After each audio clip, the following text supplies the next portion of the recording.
Stand up to the champion. Stand up. Stand up to the champion. Stand up. dhammaan taageerayaasha Arsenal meel walba joogtiin waxaan idinku salaamayaa salaanta islaamka assalaamu calaykum waraxmatullaahi wabarakaatuh. maanta waa maalin aad u weyn. maanta waa maalin aad ugu weyn dhammaan taageerayaasha Arsenal daafaha caalamka meel walbay ka joogaan. Kenny waa horyaalkeena ugu horeeyey. Kenny waa championskeena ugu horeeyey. aniga iyo inta ila mid ah. Arsenal minimaas waxaan taageero u ahay 15 sano iyo in ka badan xitaa. haddana Kenny waa koobkayga ugu weynaa oo aan ku guulaysto anigoo xiran fanaanada Arsenal ah tan ilaa iyo yaraanteeda halka koox aan taageerayay waa Arsenal. Arsenal waa kooxdeeda koowaad, waa kooxdeeda labaad, waa kooxdeeda saddexaad. maanta waa maalin aan sugayay muddo dheer dagaal iyo hardan aan ugu jirnay inaan ku guulaysano horyaalka Packers Premier League. ugu dambeyn waqtigii waa la gaaray. hadda iyo maalin cusub maanta iyo maalin kale waa gumeystayaashii oo soo laabteen. Gunners is back. haddii aad tahay taageere Arsenal ilaa muuqaalkan uu ka dhammaado ha iga tegin ila joog. wax badan aan ku hayaa, wax badan aad ogeyn dabaaldega Arsenal ee daafaha caalamka sida looga dabaaldegay dhammaan dunida oo dhan. Arsenal ninkani waa qayb ka mid ah halyeeyada Gunners. haddii la dhax taageere Arsenal number 1 dunida yaaway cid kale mahan waa Line Wade. waa lejankii weynaa ee Arsenal, falanqayaha kubadda cagta Arsenal waqtigan ama BT Sports TV-ga la yiraahdo falanqayaheeda ugu weyn ninka la yiraahdo Line Wade. xalay ciyaarta waa kan ciyaarta markay socotay sidaan oo dabaaldegiisa waa aragtaa markii ciyaarta dhamaatay ee Manchester City vs Portsmouth. dabaaldegi Line Wade waa kana.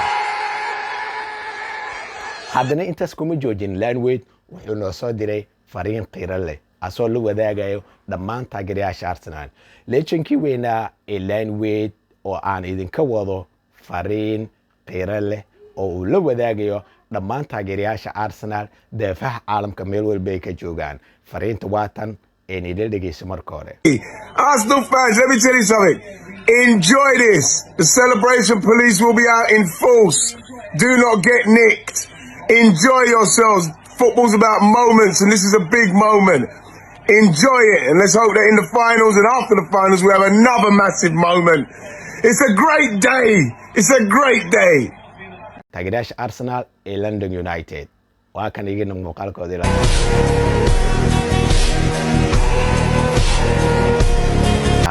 ee ku sugan magaalada Muqdisho oo aniga kow ka ahay xalay dabaaldegeena waa kaas saas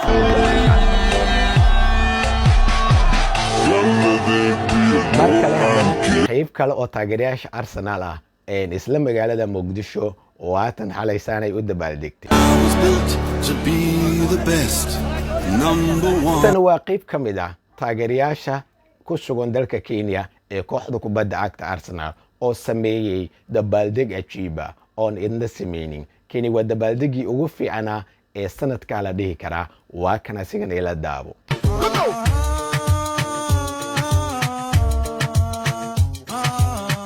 lowin xidigaha kooxda kubadda cagta Arsenal dhammaantood xalay waxay isugu imaadeen. dhammaan xidigaha kooxda kubadda cagta Arsenal dhammaantood waxay isugu imaadeen gegada Emirates Stadium iyagoo ciyaarta si wada jir inay u daawadaan Portsmouth vs Manchester City si ay dabaaldegooda isla xalay meeshaas ugu bilaabaan. waa kan muuqaalkooda ila daawo.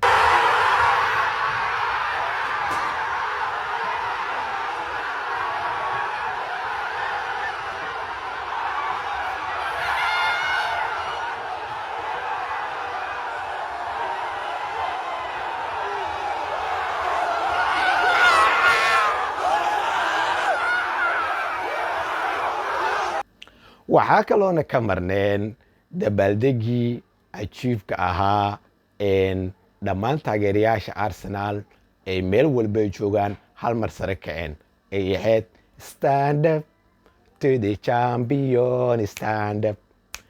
stand up to the champion. stand up. Gunners family meel walba joogtiin maanta waa maalinteena. farxadda Gunners ee dabaaldega darteeda muuqaalkan aan idinka arka akoonka flowgiisana aan arko maadaama aan isla soo jafadaynay oo waqti badan soo wada qaadanay oo meeshan Arsenal oo cid walba ka shakiisan aan dhabarku u saaranay inay Gunners tahay championska idinkana ogtihiin waxaan idinka rabaa inaa iga soo garbaadin akoonkan 12,000 5 sano 12,000 usaan u taagan yahay ama aniga ka tagay ama asiga 12,000 ka tagay taageerayaasha Arsenal maanta waa maalintiina meesha aan ka dhaqaajina akoonkan aad baad u mahadsantiin waxaana noo sii socda Champions League kulanka hadda noo soo socda baashalay noo tahay soo dhaweynay noo tahay xidigeena fiican waa dhiganaynaa kulanka UEFA Champions League final ah oo dhiganaynaa si wada jir ah waxaan ugu guuleysan doonaa UEFA Champions League ee xilli ciyaareedkan aad baad u mahadsantiin saaxiibadeyda Gunners stand up to the champion stand up to the champion stand up